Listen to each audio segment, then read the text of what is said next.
সামনে এসএসসি পরীক্ষা আছে, আরও কী আছে যেগুলো নিয়ে আমাদের এখন ইমিডিয়েট অনেক কনসার্ন আছে, সেগুলো আমরা কিছুদূর মাননীয় প্রধানমন্ত্রীর সাথে শেয়ার করেছি এবং মাননীয় প্রধানমন্ত্রী আমাদেরকে এগেন ওভারঅল যে শিক্ষাঙ্গন নিয়ে ওনার ভিশনটা আছে সেটার আলোকে আমাদেরকে আরও ইনস্ট্রাকশনস দিয়েছেন এবং এগুলো আগামী ক্যাবিনেট মিটিংয়ে ওভারঅল ক্যাবিনেটের সামনে আমরা প্লেস করবো ইনশাআল্লাহ। মানে শিক্ষাঙ্গন এখন খুব গুরুত্বপূর্ণ একটা জিনিস, এখানে কোনো কিছু হুটহাট আমরা হাত দিব না, আমরা সুন্দর প্ল্যান করে লং টার্ম আমরা সব পরিবর্তনগুলো নিয়ে আসবো। আর বাকি যে ইস্যুগুলো মীমাংসিত সেগুলো যদি লং টার্ম আরও ভালো করবার জন্য চেঞ্জ প্রয়োজন হয়, লং টার্ম আমরা চেঞ্জ করব, কিন্তু হুটহাট কিছুতে আমরা হাত দিতে রাজি না। যেই পদত্যাগপত্র উনি জমা দিয়েছেন এবং মন্ত্রণালয় থেকে সেটা নিয়ে যে অফিসিয়াল ডিসিশন এসছে সেটাতে উনি একটা পার্টিকুলার তারিখ পর্যন্ত কন্টিনিউ করবেন till office is handed over.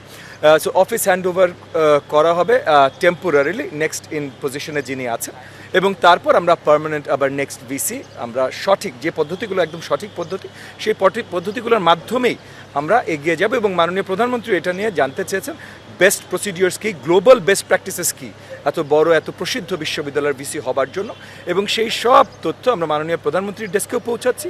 আগামীতে এই ডিসিশনগুলো যেন দেশ জাতির জন্য সবচেয়ে ভালো ডিসিশন হয়, শিক্ষাঙ্গনের জন্য সবচেয়ে ভালো ডিসিশন হয়, সেই দিকে আমাদের এবং স্পেশালি মাননীয় প্রধানমন্ত্রী শক্ত নজর আছে।